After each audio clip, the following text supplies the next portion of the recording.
성도답게 산다는 것이란 제목으로 은혜를 나누기를 원합니다. 우리가 보통 교회를 다닌다, 예수를 믿는다 그러면 예수 믿는다 이퀄 구원받았다, 뭐 천국 가기로 확정됐다, 나는 천국 간다 지금 죽어도, 보통 이렇게 우리는 예수 믿는다는 의미를 바로 이해합니다. 맞는 말입니다. 그런데 예수 믿는다, 나는 오늘 죽어도 천국 간다, 맞는 말이지만 사실 이 사이는 너무 많은 진리의 내용들이 담겨 있고 설명할 것들이 참 많아요. 그 설명들이 다 되어야 예수 믿으면 내가 오늘 죽어도 천국 간다, 이게 쉽게 이해가 됩니다. 물론 그 중간에 걸 다 빼도 틀린 말은 아니지만 우리가 이걸 다 빼고 그냥 이것만 생각하면, 예수 믿는 어떤 모습이라고 생각한다면 우리의 신앙의 실천적인 부분들이 굉장히 약해질 수가 있다는 거죠.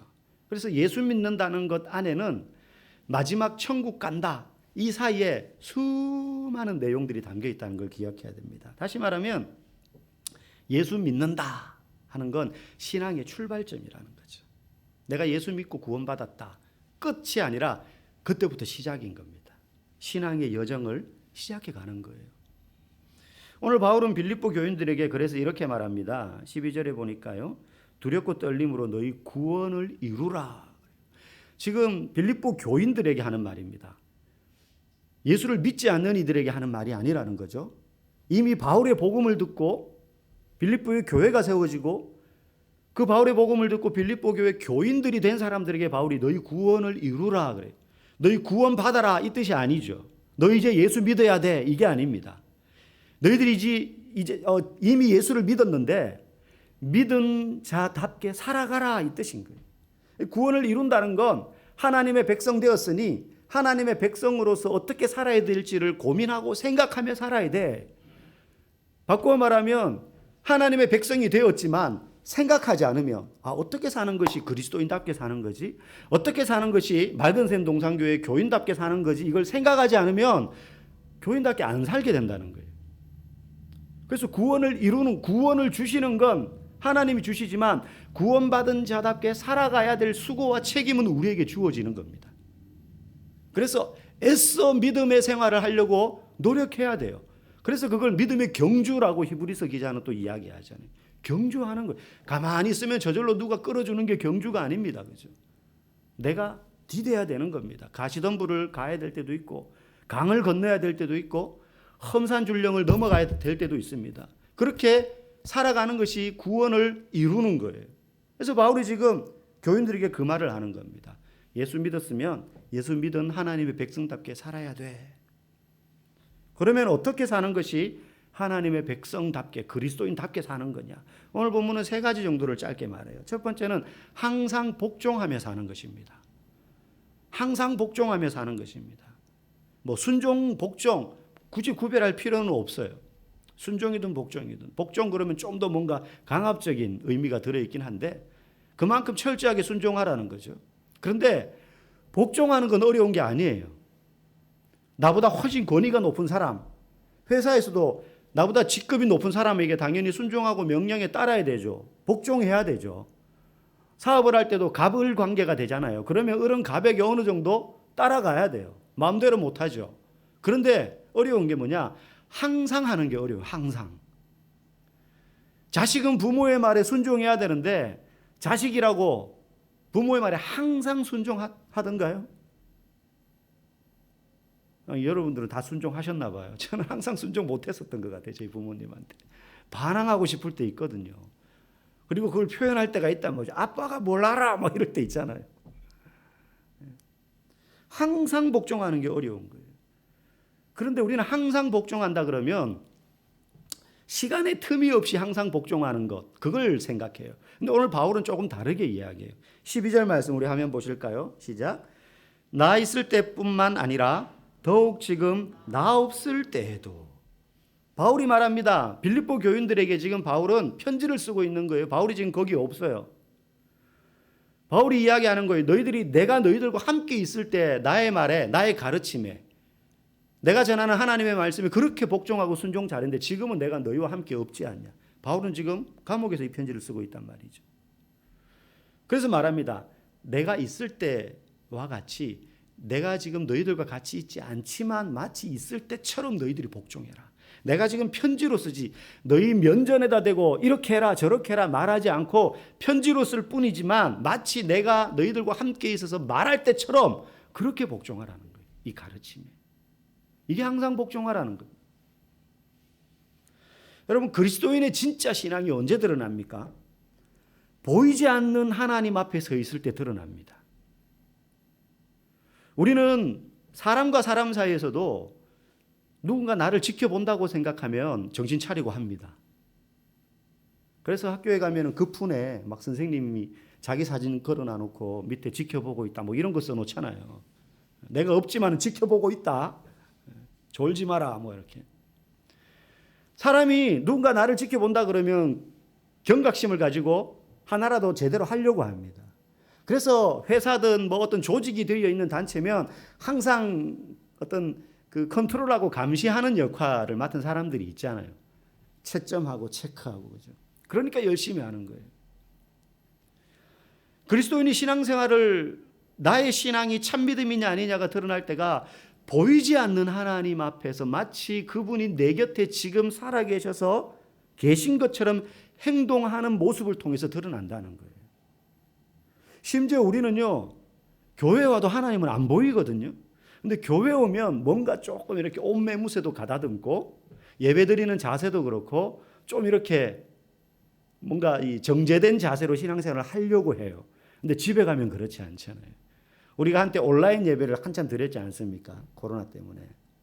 여러분 아마 온라인 예배 제가 가정 방문을 그 시간에 못 해봐서 모르지만 처음 온라인 예배 드릴 때는 온라인으로 제 모습을 보지만 집에서 아마 옷 다 입고 제대로 씻고 막 이렇게 하고 예배 드렸을 거예요. 근데 한 주, 두 주, 한 달, 두 달 점점 지나면서 어떻게 됩니까? 그냥 옷 안 챙겨 입습니다. 자다가 일어난 상태로 심지어 이불 밖에 나오면 다행이에요. 침대에 누워서 휴대폰만 켜놓고 그렇게 드리는 분도 혹시 있지 않았을까 심히 의심이 갑니다. 제 입장에서. 마치 하나님이 내 곁에 계시다는 것처럼 신앙생활을 한다는 게 그만큼 중요한 거예요. 항상 복종한다는 건 그런 겁니다. 항상 복종한다는 거. 교회에 올 때뿐만 아니라 가정에서도 직장에서도 하나님이 지금 나와 함께 계신다. 운전할 때에 내가 운전대를 붙잡고 있지만 사실은 하나님이 이 차량 가운데 함께 계시다. 내가 열심히 땀 흘리며 두들기며 일을 하지만 하나님이 내 망치를 붙잡고 계신다. 하나님 내 손을 붙잡고 계신다. 그때 우리의 모습이 항상 복종하는 것입니다. 그래서 성도가 장소와 상관없이 때와 상관없이 항상 복종한다는 건요. 저는 예수를 믿습니다. 저는 맑은샘 동산교회 교인이고 집사입니다. 장로입니다. 목사입니다. 이렇게 말하지 않는다 하더라도 내가 항상 복종하는 모습을 통해서 하나님은 지금도 살아계십니다. 그리고 그분은 나와 함께 계십니다.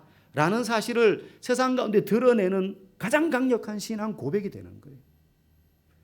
뭐 내가 죽다 살아났던 이야기, 하나님의 은혜로 망하던 회사가 다시 살아난 이야기, 병 고침 받았던 이야기 이런 얘기 하지 않아도 보이지 않는 하나님이지만 어떤 장소에서건 하나님이 마치 나와 함께 계신 것처럼 우리의 말과 행동과 생각을 통제하며 하나님 앞에 내가 이 일을 하고 있다는 생각으로 행동하는 그 사람은 가장 강력한 간증을 하고 있는 거예요. 하나님은 살아계신 분이십니다. 그런데 우리가 복종하기 어려울 때가 있어요.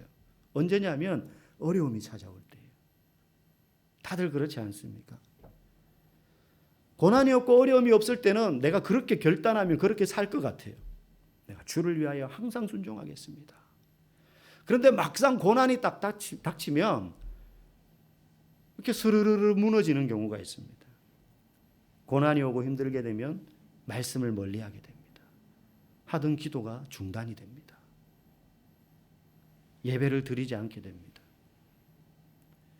그런데 사실 그때 바로 그 고난이 우리가 하나님 앞에서 항상 순종할 수 있는 사람인지 그렇지 못한 사람인지를 판가름하는 시험지와 같은 역할을 해요.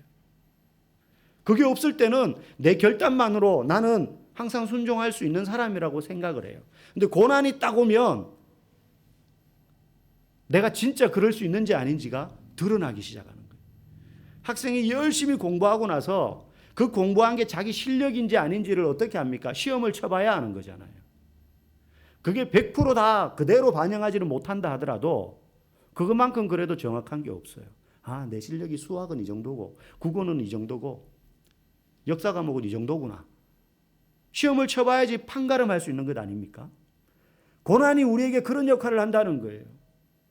각자 다 다르지만 모양과 그리고 정도는 다르지만 그게 물질적인 문제든 질병의 문제든 아니면 어떤 병이든 아니면 다른 일이든 관계의 문제든 심지어 자기가 자기 발 걸어서 넘어지는 고난도 있어요. 알아서 시험에 빠지는 경우도 있어요. 마음의 연약함 때문에. 그런 여러 가지 문제로 어려움 당할 그때라야 내가 결단했던 하나님 앞에서 보이지 않느나 보이는 분처럼 생활하겠다고 결단한 그 신앙의 고백이 지속적으로 계속 진행될지 안 될지를 그때 알 수 있다는 거예요. 그렇지 않습니까? 그게 없으면 어떻게 알 수 있습니까? 아무 문제 없고 편할 때는 누구나 다 복종할 수 있어요. 여유가 있잖아요.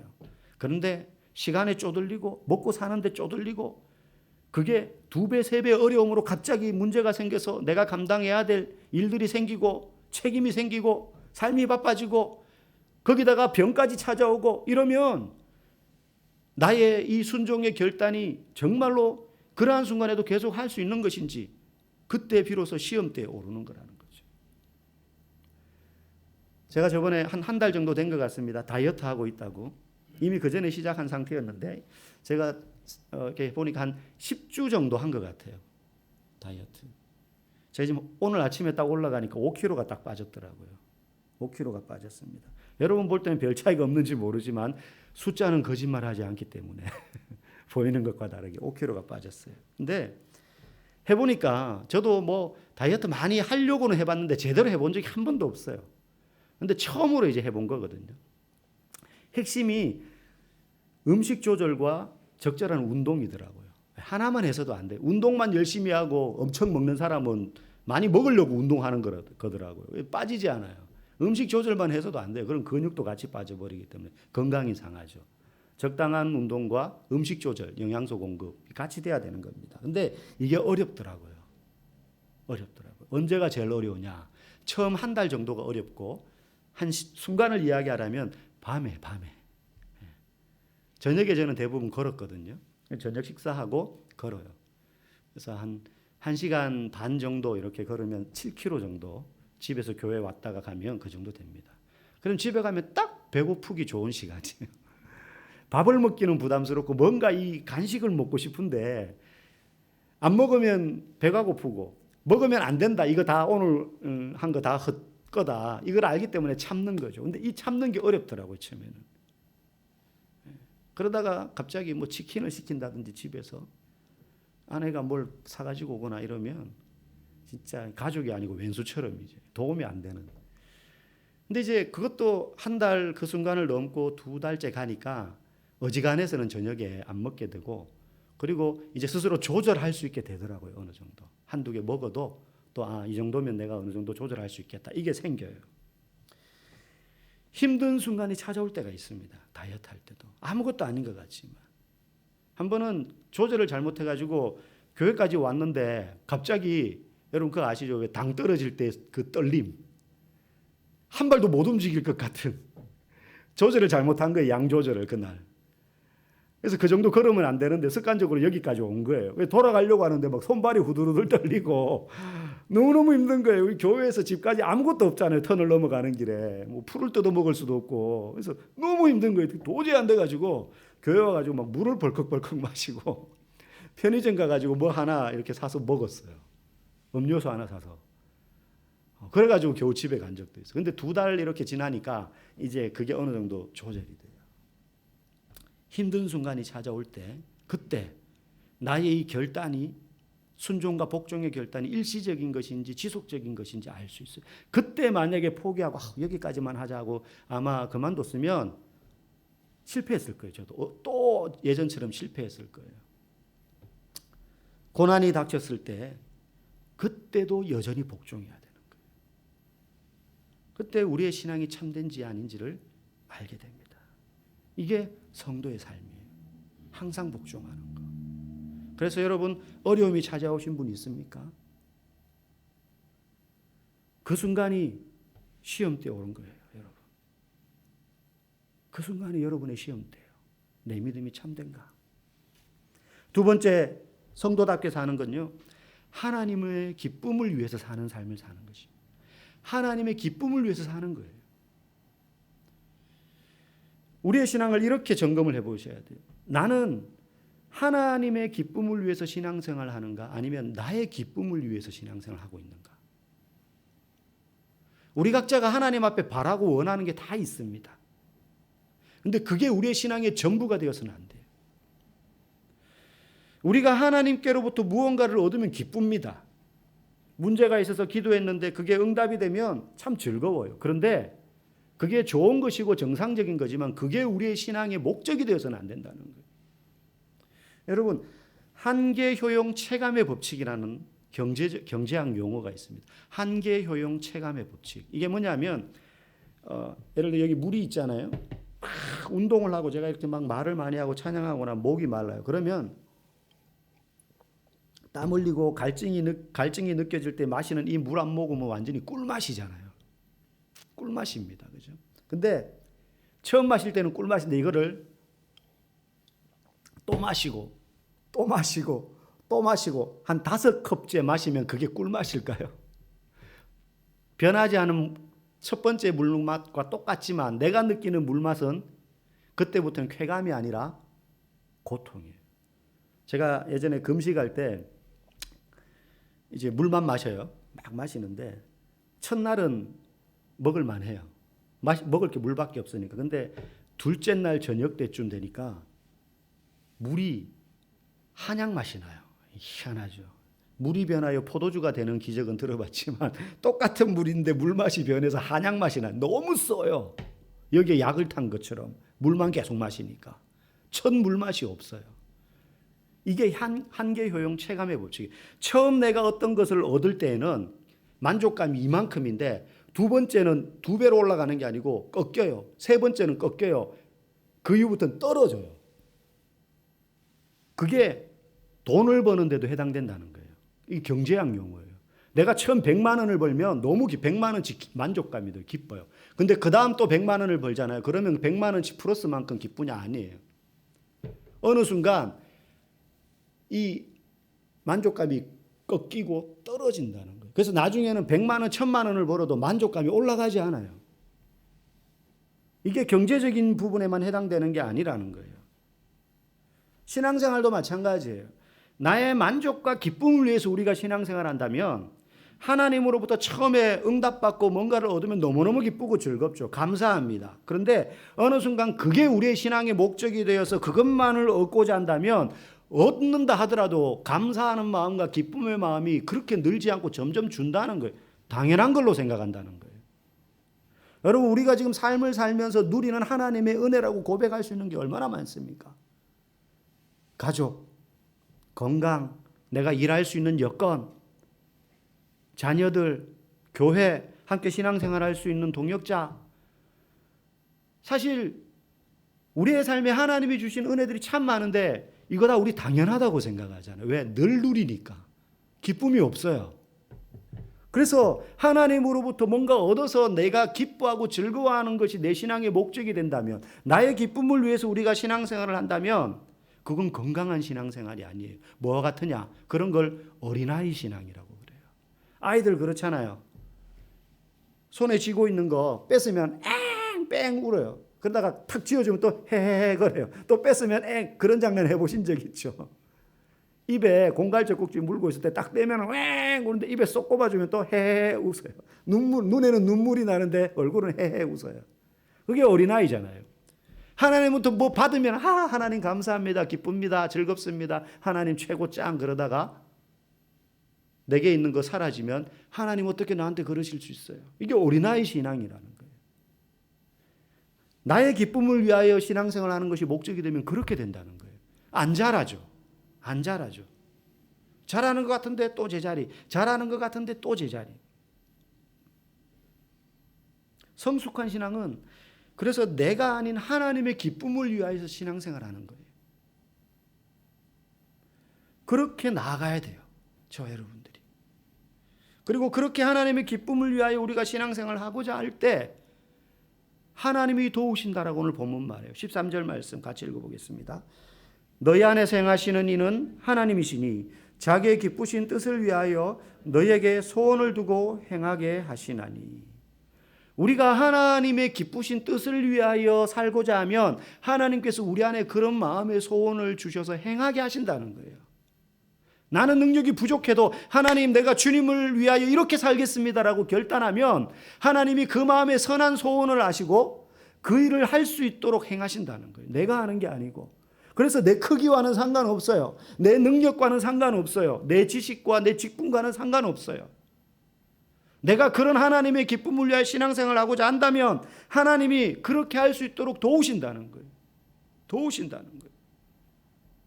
내가 내 인생의 주인이 되어서 하나님은 뒷간방 손님처럼 앉혀놔서는 안 된다는 거예요. 하나님을 버리지는 않는데 저 문, 저 집 방 한구석에 앉혀놓고 필요할 때만 하나님 좀 도와주세요. 이렇게 하나님을 생각하면 안 된다는 거예요. 우리가 살면서 하는 모든 일이 하나님을 위한 일이 되어야 돼요. 그렇게 크고 작은 일을 할 때 어떻게 하면 내가 하나님을 기쁘게 할까? 내가 이렇게 이 일을 해서 돈을 벌고 싶은데 이런 경제적인 활동을 통해서 이 직업을 통해서 어떻게 하면 하나님을 즐겁게 하지? 그냥 돈 버는 게 전부가 되어서는 안 되는 거란 말이죠. 하나님이 이번에 물질을 주셨어요. 그럼 이거 어떻게 쓰지? 어떻게 하면 하나님이 즐거울까? 그래서 하나님이 기뻐하시는 일이라면 때로는 손익을 따지지 않고 그 말에 순종하는 것이죠. 그런 마음으로 신앙생활을 하는 사람에게 놀라운 일이 일어나는데 어떤 일이 일어나느냐? 내 인생에서 하나님이 일하시는 것을 보게 돼요. 보이지 않는 하나님인데 일이 벌어지는 것을 보고 아, 하나님 살아계시구나. 하나님 내 삶에서 지금 이렇게 일하고 계시는구나 하는 걸 보게 돼요. 근데 그걸 언제 보느냐? 하나님을 위해서 내가 뭔가를 하려고 할 때 하나님이 행하시기 때문에 그때 내 인생에서 아, 하나님이 지금 일을 하고 있구나. 이걸 경험하게 된다는 거예요. 그래서 저는 모태신앙인인데도 하나님이 살아계신지 잘 모르겠어요. 그런 분들은 신앙의 목적을 점검해 보십시오. 내가 지금 내가 원하는 것을 이루기 위해서 교회를 다니고 있는가? 아니면 하나님의 뜻을 이루기 위해서 교회를 다니고 있는가? 하나님의 뜻을 이루기 위하여서 내가 신앙생활을 하고 있다면 하나님이 그 선한 마음의 소원 안에서 그 일을 행하도록 도우시기 때문에 아, 하나님 살아계시구나. 그걸 경험하게 되는 줄 믿습니다. 세 번째, 성도답게 산다는 것은 뭐냐? 그리스도의 날에 자랑할 것을 준비하는 삶이에요. 그리스도의 날이란 말은 내가 주님 앞에 설 그때. 우리 각자가 언젠가는 다 주님 앞에 서지 않겠습니까? 병으로 죽든 뭐 명이 다해서 죽든 사고로 죽든 다 하나님 앞에 갑니다. 그럼 그때 하나님 앞에 자랑할 것을 준비해야 된다는 거예요. 언제? 성도로 이 땅에 살면서. 그럼 하나님이 우리에게 받으시고자 하는 게 뭘까? 그걸 알아야 되잖아요. 결혼기념일이 되어가지고 남편이 아내한테 아니면 아내가 남편한테 서로에게 선물을 하는데 상대방이 원하는 게 있는데 그걸 전혀 생각하지 않고 내가 그냥 주고 싶은 거 주면 기껏 비싼 거 사서 줘도 별로 고마웠다는 소리 못 듣는 경우가 있잖아요. 하나님이 정말로 우리에게 받으시기를 원하시는 게 뭔지를 알아야 돼요. 그래야 준비를 하죠. 여러분, 열심히 신앙생활하는 성도들이 가지고 있는 걱정 중에 하나가 내가 과연 하나님을 위해서 살 수 있을까 하는 생각이에요. 그런 거는 목사님이나 선교사님이나 이런 분들처럼 정말로 직업적으로 평생으로 자신의 삶을 헌신한 그런 분들만 하나님을 위해서 사는 것 아닐까? 여러분, 믿음으로 산다는 게 참 그만큼 어려운 시대가 되어졌습니다. 그냥 세상 삶만 살아도 바빠요. 그냥 일을 하면서 돈도 벌고 건강도 유지해야 되고 자녀 뒷바라지하고 경제활동하고 인생을 설계하고 이것만 해도 참 힘들고 바쁜 시절을 우리는 살고 있는 게 사실입니다. 그래서 내 앞가림하기도 바쁜데 내가 하나님을 위하여 뭘 해야 하나님 앞에 나중에 그리스도의 날에 설 때에 그분이 기뻐하실까? 별로 답이 떠오르지 않아요. 근데 이건 하나님을 위해서 내가 뭔가를 드리며 살아야 된다. 내가 하나님을 위하여 산다는 것이 무엇인지에 대하여 잘못 생각하기 때문에 하는 걱정이에요.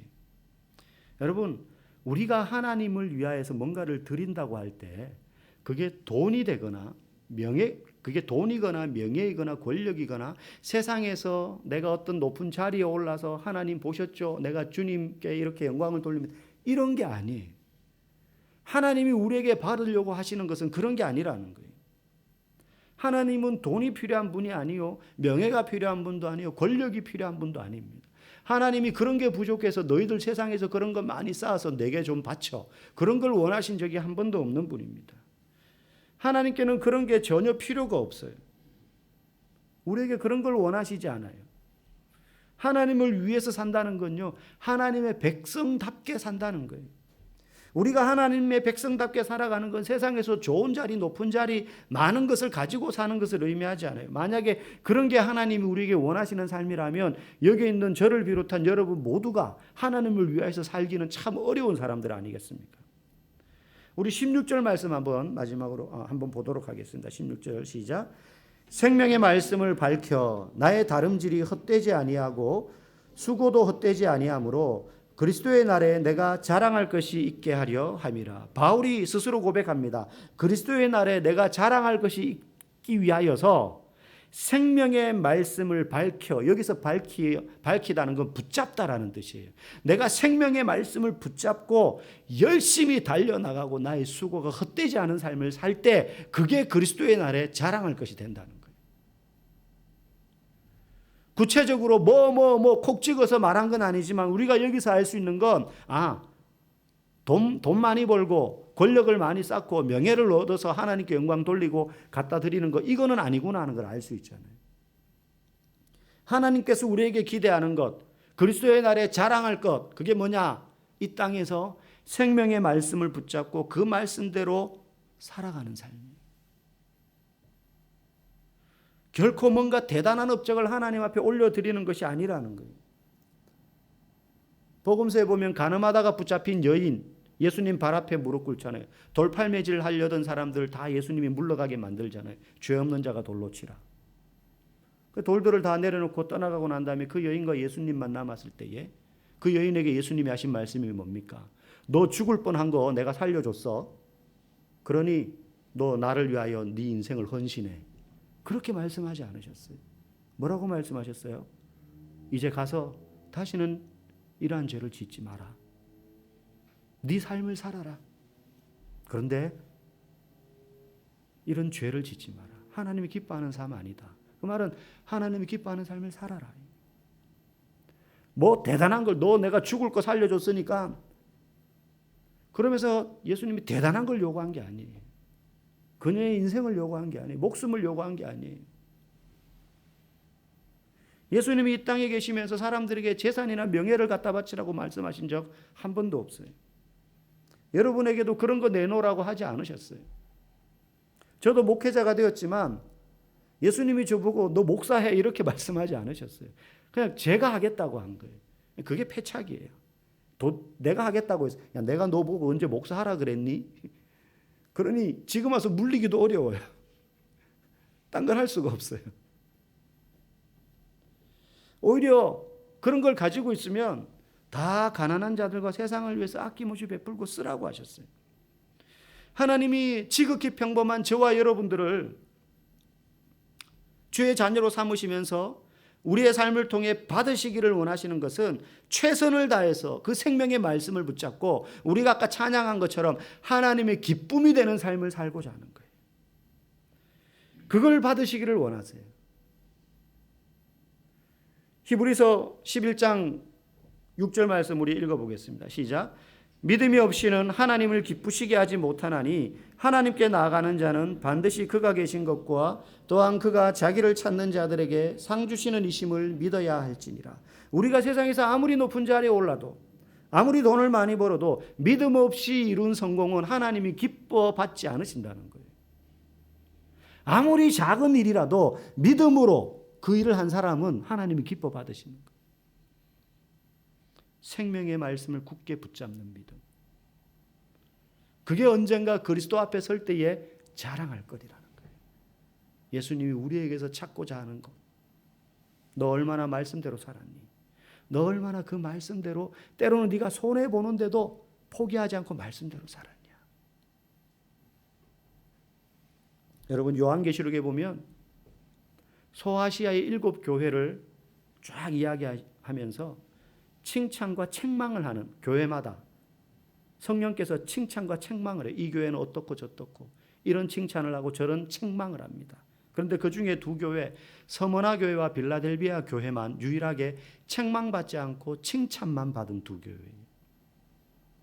그 중에 빌라델비아 교회가 받은 칭찬의 내용이 있습니다. 우리 같이 한번 읽어보겠습니다. 시작. 내가 네 행위를 아노니 네가 작은 능력을 가지고도, 우리 같이 화면 안 나오나요? 나오죠? 안 나옵니까? 읽어보겠습니다. 시작. 내가 네 행위를 아노니 네가 작은 능력을 가지고서도 내 말을 지키며 내 이름을 배반하지 아니하였도다. 네가 나의 인내의 말씀을 지켰은즉 내가 또한 너를 지켜 시험의 때를 면하게 하리니. 여기 보니까 작은 능력을 가지고도 내 말을 지키며 내 이름을 배반하지 않았다는 거예요. 빌라델비아 교회는 아주 지극히 연약하고 작은 교회였어요. 그런데 그 작은 능력을 가지고도 내 말, 예수 그리스도의 말씀을 배반하지 않고 지켰다는 거예요. 핍박 가운데도. 그리고 네가 나의 인내의 말씀을 지켰은즉, 여기서 인내의 말씀이라는 건 말씀을 인내로 지켰다. 인내함으로. 말씀에 순종하는 데는 인내심이 필요하잖아요. 이게 마지막 날에 우리가 그리스도 앞에서 자랑할 거리라는 거예요. 연약해도 내 몸을 불살라서 드리지 않아도, 그저 매일매일 평범한 삶을 산다 할지라도 그 삶의 자리에서 여러분들이 오늘 들은 말씀, 내가 오늘 큐티한 말씀, 읽은 말씀, 가슴에 와닿은 그 말씀을 붙잡고 하루하루를 살아가는 그 삶을 하나님이 우리의 자랑거리로 받으신다는 것입니다. 오늘 성도의 삶이란 첫 번째 항상 복종하는 것이, 두 번째 하나님의 기쁨을 위하여 사는 삶이고, 세 번째 생명의 말씀을 붙잡고 믿음으로 사는 삶입니다. 그게 그리스도의 날의 자랑거리로 준비하는 것이라고 있습니다. 저와 여러분들이 이런 삶을 살아가는 믿음의 성도들이 다 되기를 주님의 이름으로 간절히 축복합니다.